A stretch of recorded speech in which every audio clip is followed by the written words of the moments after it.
Урматтуу катталуучулар, бардыңар эле уктуңар, кабар силерге жетти.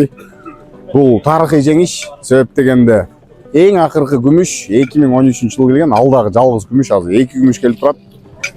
Бул жерде бир коло турат.